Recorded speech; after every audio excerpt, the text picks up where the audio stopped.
Hello, everybody. Welcome back to the show. My name is Matt Gardner. Today, I am joined by Ken Dunn. So Dunn is a joy facilitator.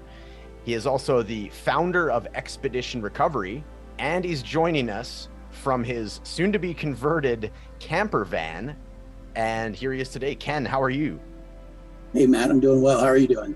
I'm excellent. Yeah, I'm excited for this conversation. Thanks for joining. Yeah, thanks for having me. I'm really excited to be here. Yeah, absolutely. Well, I know we were talking about camper vans before we got started. I want to start there because I love the unique backdrop. Whereabouts are you right now? We see some greenery behind you. Where are you in your adventure at this point? So today I'm actually sitting in the eastern market of York, Pennsylvania. It just happens to be a parking lot where I knew it would be relatively quiet. Yes. And I had good cell phone service here. So those were the primary criteria: quiet and good cell phone service. Fair enough. The things you have to think about when you're, living out of the van 4 or 5 nights a week, as you mentioned, right? Yeah, for sure. Very cool. Yeah. So lots to talk about today. And I want to get to start with, just everything that you have going on. Like we hopped on a call, we met through the sobriety community and Instagram, which is a fantastic community. And, we had a great connection call. We got to know each other for about 15, 20 minutes. And then of course we set up this interview. So I love what you're doing with Expedition Recovery. At time of recording, you're about a month out from heading to Asheville. And yeah, just fill us in. What is Expedition Recovery? What did you start? When did you start it? Just a little more background on that, please. Sure. So Expedition Recovery is basically 3 models. It is outdoor peer one-on-one recovery coaching, experiential group facilitation, and wilderness expeditions. And, just to break those each down a little bit, peer recovery coaching is probably not any sort of new idea to you. I'm pretty sure you're pretty familiar with that yourself. Yes, definitely. Yeah. And so, it's strength-based, person-focused, goal-oriented peer support. That's recovery coaching in a nutshell. I like to do that work in an outdoor setting or in an experiential setting, somewhere where the individual is kind of engaging in an activity that they want to be engaging in. It could be something simple like a walk in the park, or it could be maybe a more strenuous hike. It could be frisbee golf or rock climbing or paddle boarding. There are some boundaries to the kind of things that we'll do, but basically, if the individual has a specific passion already for that activity, or if they would like to learn a little bit about it, we do the activity, and we work on goal setting. We work on what is it that you want for yourself out of your recovery and the rest of your life. And, the topics that come up are often, I need a new career, or, my recovery program is maybe not exactly what I'm looking for. Maybe I want to explore some other options, or maybe I just don't have any activities, and I'm trying to get, back into a regular life where I have things to do that aren't simply going to meetings and, just purely recovery related. At some point in time, we need to move beyond just sitting in the rooms. Regular life still happens. So that's recovery coaching in a nutshell. The experiential group facilitation is a lot like what it sounds like. We do drum circles, day hikes, mindfulness meditation, frisbee golf, adventure. When I'm saying adventure here, I mean sort of like camp games, rapport building games, problem solvings, that sort of stuff. And that can be done in clinical setting, or it can be done outdoors, but it's done from the perspective of a peer. So, I'm a peer. The people who work with me are peers. We set up an environment, and then the individuals create the learning. They have an experience within the activity, and they go, oh, this relates to regular life, or this relates to recovery. And they find those things, and then their peers see that, and the peers go, oh yeah, they're not being taught something by a clinician. They're learning something from their peers. And when I say their peers, I mean the actual people that are maybe in treatment with them, Mm-hmm. So that's a really powerful mode. The activities are set up so that there are some good opportunities to teach specific skills, but the teaching happens by the activity. A lot of the activities that we do, there's a real good opportunity to learn to communicate better. And we don't teach about communicating. We just do the activity, and then the activity teaches how to communicate better, and they learn that and they share it with one another. And it's a beautiful thing. It's almost always a fun time. There's people in recovery are going to have some challenges, like people in recovery do. However, they frequently have a really great time. And whenever people are having a good time, learning becomes easier. It's simple. When you're having fun, things are more fun and they're easier to digest. So, and then the third component that I had mentioned is expeditions. And right now, primarily what I'm offering is backpacking trips. And they're generally I'm saying 2 to 14 days. Right now, they're really 2 or 3 day trips. At some point in time, I'd like to be doing these much longer backpacking trips. But those backpacking trips are, they're a group backpacking trip. There are roles assigned. There are opportunities for people to learn different skills. There are different skills that are facilitated as part of the backpacking trips. And then there's some of those experiential activities as well, group facilitation activities where we build rapport, we become a team, we learn from one another.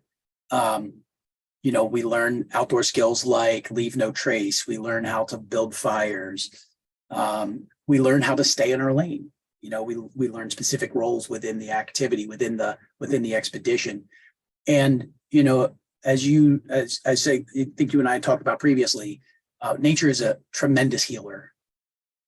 So just to get out into nature and just to give people the opportunity to unplug and to be quiet and to be able to reconnect with themselves is just a really powerful tool. Absolutely. I love all of that, and that's exactly where I was going to go with that, is just the importance of the very conscious choice to do this outside, it's and get in out of the rooms. And that's what a lot of the podcast is about, beyond recovery, and the imagery that I use, the mountain and so forth on the cover of my podcast, is exactly that. Like just as you mentioned, like getting out of the rooms.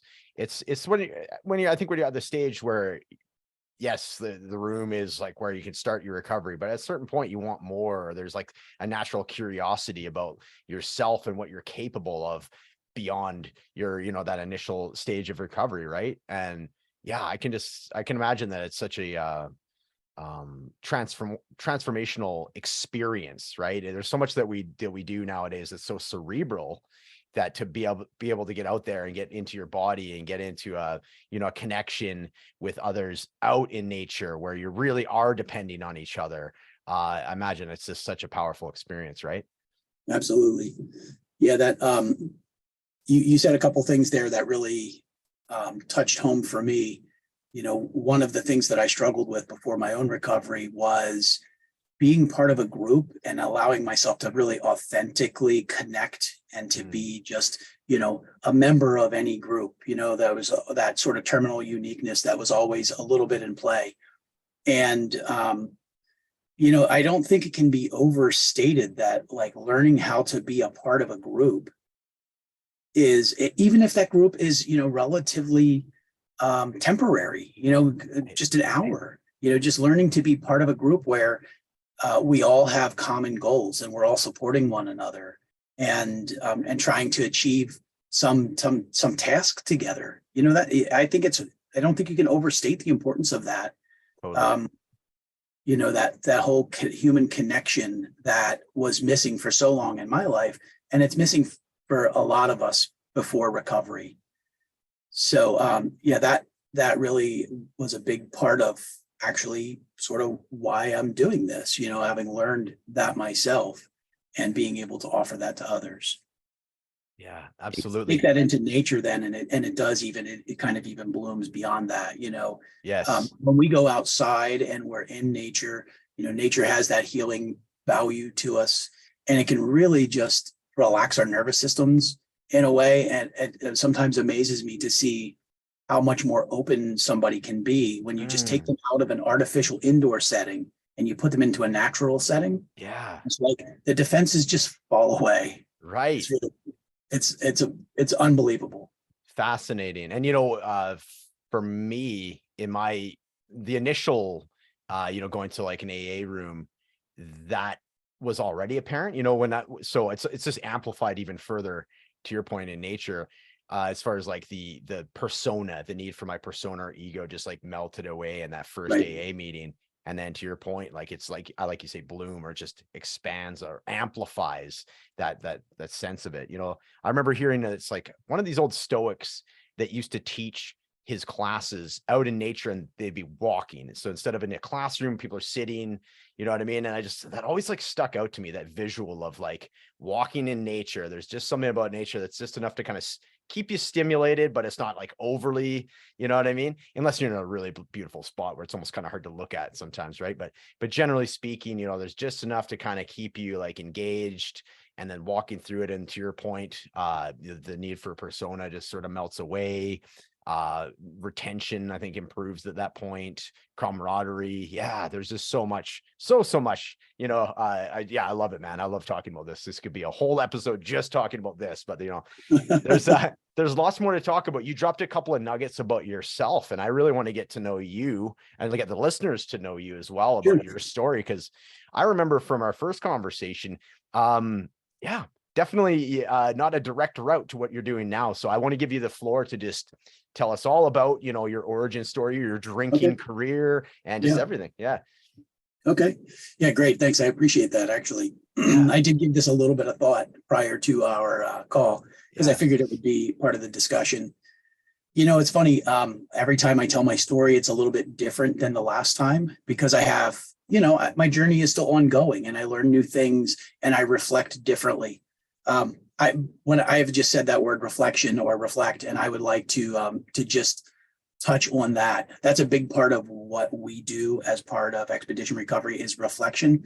Facilitating any of these activities, whether it's peer one-on-one support, whether it's experiential group facilitation, whether it's expedition, that opportunity for reflection is really important. And if it's missed, the real learning may actually be only partially successful or partially integrated.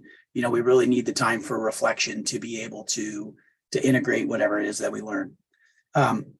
So that being said, going back to my origin story, when I reflect on my own recovery, my own path, I realized that, my addiction really started when I was probably 8 years old, and got my first Atari.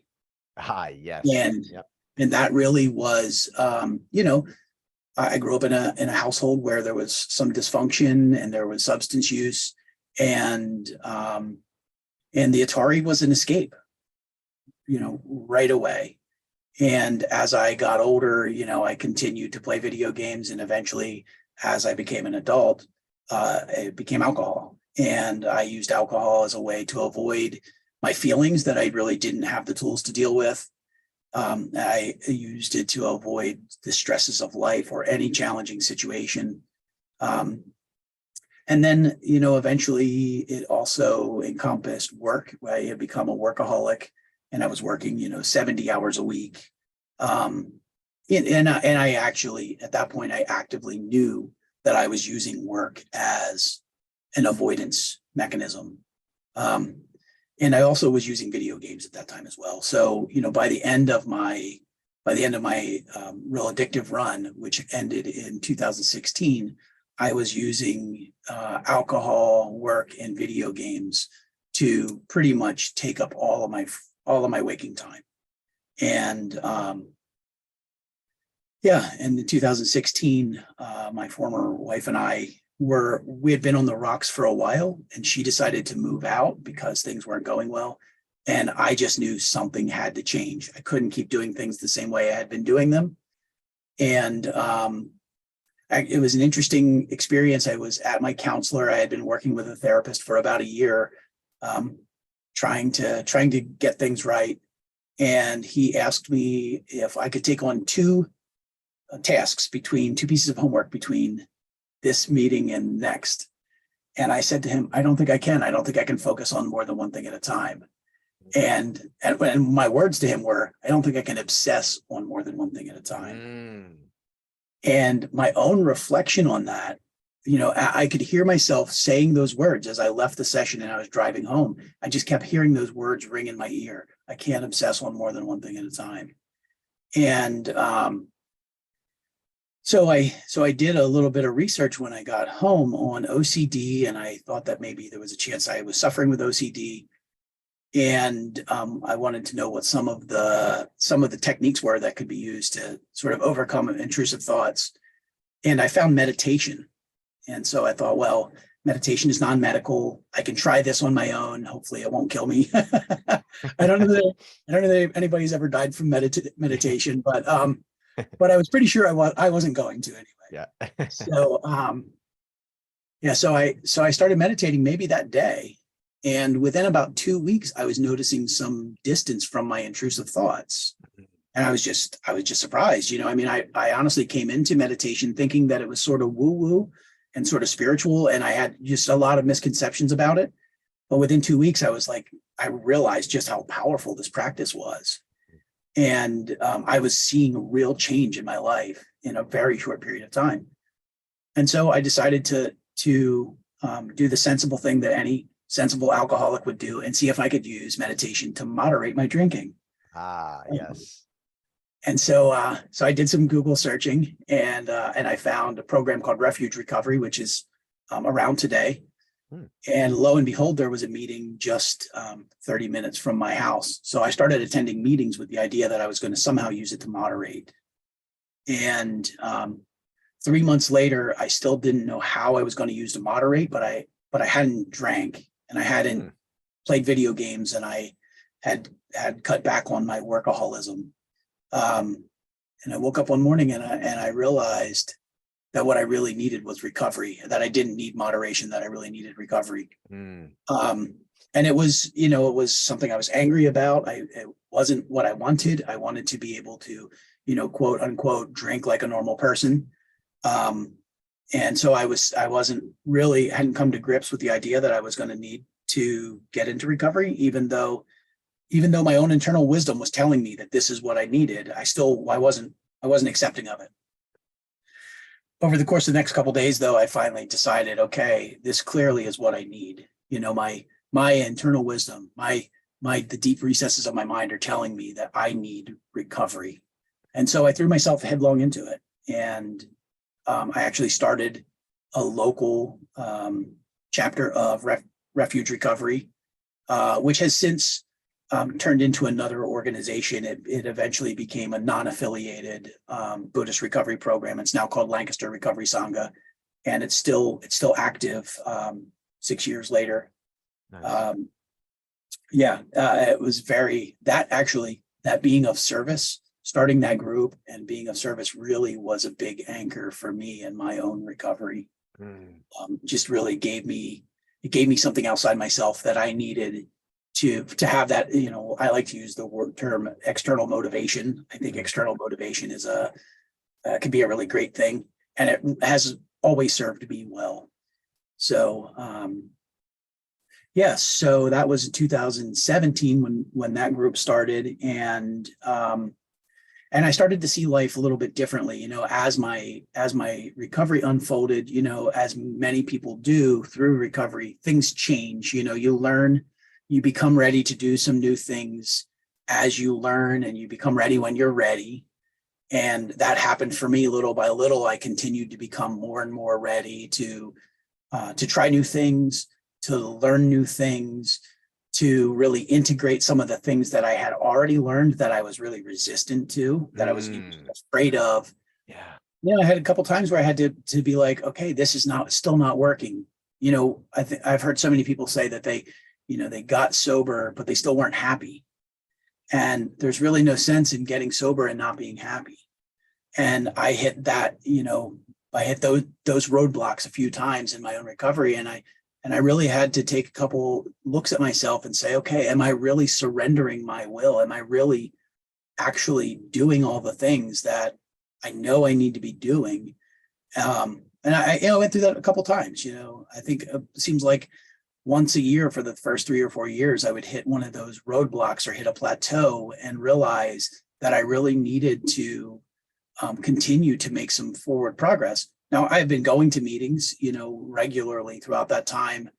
I spent a stint in Codependence Anonymous, and I went, and in 2020, I hiked the Appalachian Trail. And when I left for the Appalachian Trail, I left Codependence Anonymous behind. When I came back, I didn't keep going, but I picked up adult children of alcoholics when I got back from hiking the Appalachian Trail at the end of the breakup of another relationship. And I still attend adult children of alcoholics today, as well as my Buddhist recovery. But along the way, there were, a lot of these like sort of smaller trials and tribulations where I saw I really wasn't living my fullest life. I really wasn't as happy as I thought I could be, So there were multiple times where I really had to take a look at what I was doing and resurrender, I remember kind of one of the last things that was like this really big roadblock from me was I still wasn't allowing people to help me. I still was stuck in that place where I was feeling like I had to do everything alone, where I wasn't truly vulnerable with other people. And just asking for help was just something I just couldn't bring myself to do. And I had to have a real hard conversation with myself about that, and just get to the point. I had to get to that point where I just couldn't stand it any longer, where I just can't keep doing this thing the way that I've been doing it. I have to do something different. And that means I'm going to have to allow other people to help, and I'm going to have to be able to ask for help and really allow myself to be a part of this, crazy thing we call human society, Yeah. Yeah, it's a fantastic story, man. Thanks so much for sharing. I think it's one of the most important things that we can do in recovery for each other is just being open, vulnerable, share our stories. I know it was like, I liken it to the way that music is such an empathetic experience. Like you can hear a blues song, yet it's uplifting, right? Because you can hear your story in that musical exchange. Right. Just as like, that was what's really did save my life, was when I could hear other people's my story and other people's stories, Right. like elements of it. So very important. So thank you so much for sharing your story. There's definitely some elements I want to unpack. I don't want to glaze over the fact that you did the Appalachian Trail. That is an amazing, how long is quite an extensive hike, correct? Like what is it, miles wise? It's currently I think it's 2,194 miles. In 2020 when I hiked it, it was 2,193.1, I think. Wow. Yeah, the 0.1 in there just for good measure, Yeah, it changes a little bit every year because there are reroutes and stuff, Okay, sure. Tree falls and bridges out and stuff like that. So they have to do these small reroutes every year, and so it changes every year. Interesting. So how many days was that for you to do that one? That's a good question. It was actually 155 days of hiking. Wow. And it was, I think 165 total days. Yeah. Okay. Of course, hiking it in 2020 was the beginning of the pandemic. So I started hiking in April 27th. A little interesting backstory on the Appalachian Trail before I give you too much more detail on that. Yeah. I hiked my first few miles on the Appalachian Trail in, I think it was 1996 or 97. Okay. And when I did hike those miles, it was, I think, maybe 15 miles round trip or something. But when I found out about, the reach of this trail, the fact that it went from Georgia to Maine, I set a goal for myself at that point that I was going to hike this trail someday. It was just something that was really important to me to do. And when I got into recovery, I had already expressed to you that I was doing my daily meditations. I was at home, so I never went to rehab. And in having some experiences with friends that had gone to formal treatment, I saw some opportunities that they had to really focus their attention on themselves. Some people who really took treatment very seriously, and they took that time, whether it was 4 weeks or 6 weeks or 9 weeks, whatever. They took that time to really focus their attention on themselves.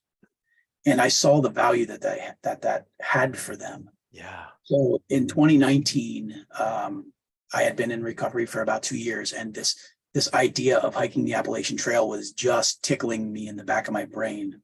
Yeah. And I thought, what a perfect opportunity for me to get to spend that time with myself. And so, I sort of made this an opportunity as my rehab. Uh, Mm. and I really kind of looked at it that way. I was prepared mostly mentally and emotionally, for the hike, for the solitude, for the long miles, because my meditation practice, and I had been putting a lot of miles in on trail. So when I set out in February of 2020, COVID was like on our shores, but it hadn't actually come here yet. Right. And by the middle of March, just 2 weeks later, things were starting to shut down, and there were shelter in place orders that were happening and that sort of stuff. And by the end of March, the Appalachian Trail Conservancy had said, hey, look, if you don't get off trail, we're not going to recognize your hike. And I really kind of wanted that. Mm. So I decided to get off trail and go home. And I thought I was doing the right thing to protect the community. And when I got back to Pennsylvania, I realized it wasn't quite like I thought it was, because you're certainly isolated when you're out on trail. I'm not seeing the news every day, For sure. and so I really didn't have the full picture. Well, after a short period of time, I decided to get back on trail where I left off and keep going. Mm. So in June, I got off trail at the beginning of April. The beginning of June, I got back on trail, and I finished in October, on October 4th of 2020. Amazing. It was one of the most transformative experiences I've ever had. And it's one of those things I would say, if anybody can manage the time and resources to do it, I would highly recommend it. I learned so much about myself. And I would really say that, well, I'll say a couple of things. One, prior to recovery, I would not have been able to manage to do that hike. Not that I physically couldn't have done it, but I couldn't have focused my efforts and my attention and my resources enough to be able to do it. Right. Because I was chasing things. I was chasing title, I was chasing money, I was chasing objects. I wasn't focused on my own internal goals. I really didn't have that attention and focus on what I wanted. And so prior to my recovery, I just don't think it would have been feasible to think that I could have done this, Yeah. that I could have even imagined it in reality. Yeah. Totally. And then to actually set out and do it was a tremendous feat, and getting on the other end, October 4th, climbing Mount Katahdin, was just a spectacular experience. Yeah. Wow. I love what you're saying. It's they used essentially for your recovery. So I'm imagining, in some senses, this is like the origin of expedition recovery. Is it like that time that you spent out on the Appalachian Trail? Was that where you got this initial thinking, hey, if this is working for me, how can I take this perhaps in a smaller form? You're not going to take everybody on 100 and some odd day hike yet. Right. Right. But, on like, the microdose, if you will, of like a 3-day hike, is that safe to say that's where you got some of the origin story of expedition recovery was from your own experience here? Yeah, it is safe to say that. I think at the time I didn't really know what it was that I wanted to do with it, but I knew having been immersed in nature for days and days on end, I could feel the healing that was happening in my body, and I could feel just my own attention returning and my focus on myself, and I could just feel my connection with myself returning in a way that I never had it before. And, or at least not that I can remember. I'm sure I had that as a baby, right? Or a little before all the conditioning sets in, I'm sure that connection with self was there. But through that experience where I was like, yeah, this is an experience that, it's not easy to recreate, but like you said, to microdose it, to get people out into nature and to give them an opportunity to reconnect. It definitely was the sort of the origin story. I didn't know what I was going to do with it at the time, but I knew that getting people out into nature was going to be a really part of my future, an important part of my future. Yeah. I really want to bring up to the fact that you had such a different career prior to this as well, because there is a lot of people that are in the stage, like from the pandemic and such. You hear about the great resignation. A lot of the career pivot is like a Mhm. fairly buzz where the term these days. So for yourself, you you definitely like, and I imagine this is what ties into what you were saying. You were chasing a lot. Are you comfortable talking about what your previous career was before what you're doing now? Sure. Yeah. I think it's actually a pretty almost comical part of my path. At my last career, I was a chief information security officer for county government here in Pennsylvania. It's a pretty high profile position. It, pays pretty well, comes with a lot of prestige, and it's actually an interesting career in its own way. However, it wasn't satisfying for me. I was working in the IT field for most of my adult life, and it was paying the bills. It was helping me raise my kids. It provided me the start that I needed really to be able to start this business. But I never really felt like I was getting purpose out of it. And when I got back from the Appalachian Trail, that was actually part of my reason to go away was, just to kind of give myself an opportunity as well to sort of reassess, what am I doing here? Is this work really satisfying my soul? And while I was gone, the answer became pretty clear that it really wasn't my long term. It wasn't purpose. It was paying the bills, but it wasn't purpose. And so when I got back, I knew that there was some next step. I just didn't know what the next step was. And so what happened was in March of 2021, I had signed up for some recovery coaching with a company called Adventure Recovery. They're out of Connecticut, and they do a really great recovery coaching program. Teaches people in recovery how to coach others in recovery, and sort of use this outdoor model for doing exactly that. And I took the training not really knowing whether I was going to use it or not, but it just seemed like a great opportunity. It seemed like a great opportunity to learn some skills, to maybe get some content out of this that I could use later in some way. I'm really not sure what I was going to do with it, but while I was there on that training in Western Connecticut and Massachusetts, it just became crystal clear to me that this is what I meant to be doing. There is no question. Yeah. It was such a really great opportunity. Really, it gave me that opportunity for reflection, to look back at the things that had led up to this moment that put me there in that place at that time, and to be sitting in meditation one of the mornings. I had a meditation one morning where I was in tears, sitting on a rock, and just hearing the earth breathe itself, hearing the wind through the trees, hearing the birds, and just, there was no question in my mind in that moment what I was to be doing. And so here I am. I love it, man. It's amazing. I love it. I'm going to look at these. I'm fairly certain I'm following Adventure Recovery. I'm going to look more into that. So yeah, that's intriguing. I'll definitely look that up.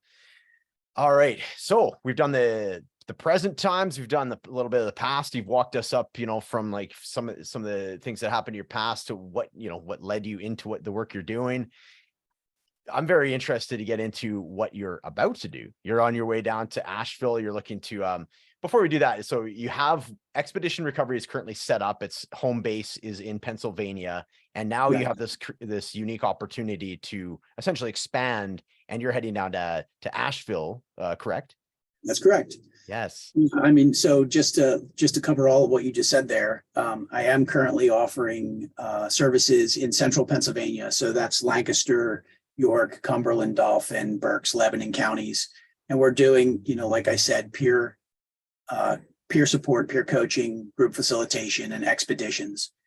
And I currently have a contractor who's working for me here. We're between the two of us handling all the operations, and trying to bring on some more folks to help with some more of these Pennsylvania activities. And then I will be moving in the beginning of June to Asheville, North Carolina. I plan to start offering services June 12th. Amazing. Yeah. Exciting new opportunity. Absolutely. Congratulations. I hear the country down there is just phenomenal. Just a beautiful spot down there, right? Absolutely. Yeah. It's, basically nestled into Smoky Mountains right below the Blue Ridge Parkway. And beautiful. It's just absolutely gorgeous. You know, as you may know, North Carolina has the highest elevation east of the Mississippi, which is Mount Mitchell, which is just outside of Asheville. And it really is a beautiful setting. It's a beautiful location. There's lots of outdoor opportunities, and there's good recovery in the area as well. There are a lot of good treatment facilities and community organizations that are really supporting the community there.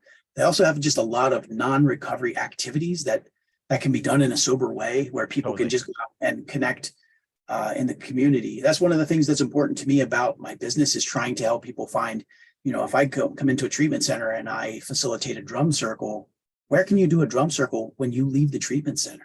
Right. You know, those things are really important, you know, to be able to have the opportunities to be able to do these. If you learn a new activity, how can you engage in it in regular life, you know? Absolutely. So having those things in the community is really important as well.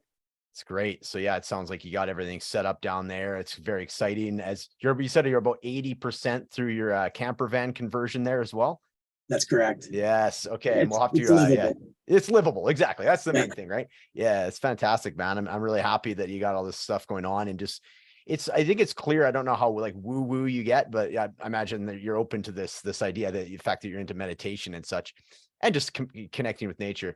You know, everything does happen for a reason. And if you're open to it, you know, these things will come your way. And it just seems the fact that, you know, the grand scheme of things, like, kind of just getting started in a lot of this, but yet you're now already expanding, and all these other things are coming your way. So obviously, when you said that morning that was crystal clear to you, you're getting that very much reflected back to you, aren't you? No, absolutely. Yeah. You know, it's kind of funny. When I went to that training in 2021, I was actually working on my third step with adult children of alcoholics.